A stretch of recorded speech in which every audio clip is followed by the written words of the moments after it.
Kamusta naman kayo mga kabayan? Naririnig naman ako at magluluto na naman tayo. Ako'y napaibig na naman sa chicken feet paano manawak. Ako'y napakasarap din naman. Sagana pa sa kulad dyan yan tayo nagpapainit na niyang ating mantikang iyan. Diyan sa ating magic wok. Pabawasan natin at magsasangkot dyan tayo. Itong ating bawang. Ayan, sa'yo napapanood. Simple-simple lang naman rin ating lutong aray. Chicken feet alamang. Ayaw mga kabayan.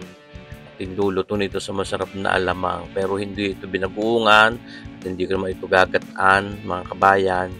Tapos yan, sasawag na rin natin itong ating sibuyas. Yan ha. Hindi pwede mawala yan. Abay, magkasagpi yan yung bawang at sibuyas na yan. Ako nga sa inyo, rin yung chicken feet na rin.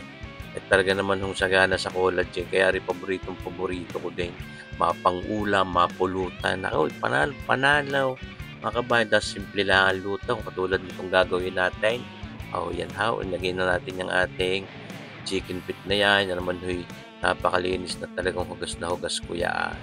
At yan huy, ating pagugulong-gulungin lang din sa ating magic book na yan. Kasama itong ating mga bawang at sibuyas na ito. Maya-maya ng karikititimplahin din natin yan ng masarap. Ayan, sa inyong napapanood. At ito nga, lalagyan din natin ng paminta. Siyempre, mas masarap yan pagka mas marami, mas mabango yan, mga kabayan. Ay, parang pwede na. Huwag natin tulaw eh. Ay, huwag na mo. Matigas pa yan, mga kabayan. Ay, ang sikreto diyan sa sarap niyang ating mga chicken feet na papagayaan ay talagang yung malambot, yung halos ang butoy, nakalas na diyan sa laman. Hindi naman hulaman pala yun para mga pinagbalatan lang. Lagyan natin ng isang kutsara at kalahating oyster sauce. Pinakabitsin natin iyan pampalinamnam. Yan ha, pampaganda rin ng kulay iyan. Iyan sa ating lutong yan. Ito na ating sinasaboy-saboyan lang ng tubig. Yan ha, sa inyo napapanood nang hindi nagtututong. Isa pa yung pagkaya ng mga chicken feet ng ating mga sinasangkot ito, piniprito. Ang mga lutuan hindi maganda tulad niyang magic book na yan kung hindi ayos ang pagkakasiso na yan ako ididikit ho yan. Kaya minsan mas masarap lutuin ito, mas maganda pagka sa mga non-stick wok pan mga kabayan. Pero rin mga ating magic book ay may magic kaya hindi na-dikit. Ngayon lalagyan na natin itong napakasarap na alamang na ito, bagoong hipaw. Nagawa pa ng inay, yan dalawang kutsara ang ating ginamit diyan. Nakaw ay tunay. Nawili akong gumamit na rin alamang na rin ng inay. Pagkakasarap naman. Bakit bagaho hindi? Ang inay ay nagpapa-order na yan. Mga kabayan. Kaya kung kayo mapapaibig ng masarap na alamang, nakaw ay masarap po yung gawa ng inay. Yan ho. Ating kukulubin. Ang yan ay lumambot. Siyempre, habang concentrated ba yung flavor na yan, hindi muna natin sinasabawan para yan sa gayon ma-absorb niya ang ating chicken feet na yan. Yan ho. Talas, ayan na ba? Ikaw kaya ang timpla pag hindi ka lumasa, mga kabayan. Yan ho. Kahit tunay ako naglalaway na dyan. Ating sasabawan na ng mainit na tubig din ng ating ginamit. At nang mapalambot na natin ng tugay ang ating chicken feet na yan. At kako nga, hindi maganda yan. Pagka yan ay makunat pa, dapat ipag sinubo may halos malulugas na sa bibig mo yung mga balat-balat niyan. Yung pinaka-collagen niyan, napakaganda rin sa ating katawan mga kabayan. Isa yung chicken feet sa sagana dun sa yung collagen. Ngayon yung mga impurities na yan ay siyempre mapabulak natin. Pwede naman nating kapaw-kapawin iyan. Tanggalin natin yung mga impurities na yan ho yung pinakalansa ng ating mga chicken feet na yan. Yan ho.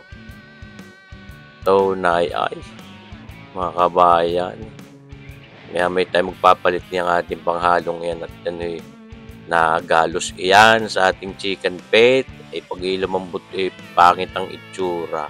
At nung tuloy na kukulubin pero ating binabalik yan. At ito, lagyan natin ng pampakulay na karikate.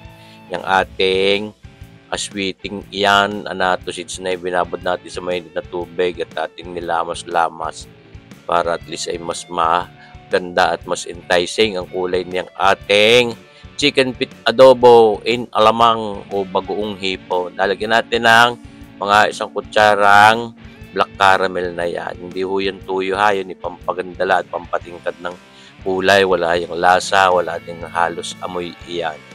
Talaga lang pampaganda ng kulay, mas natingkad, mas nadagim ang kulay. At yan ho, atin lang binabalik-balik, kinukulog, ganyan lang ho ng sistema para ho hindi tayo masunugat. Lalagyan din natin ng 1 pirasong chicken broth cube yan. Ayan ho, pampatingkad ng lasa ng manok.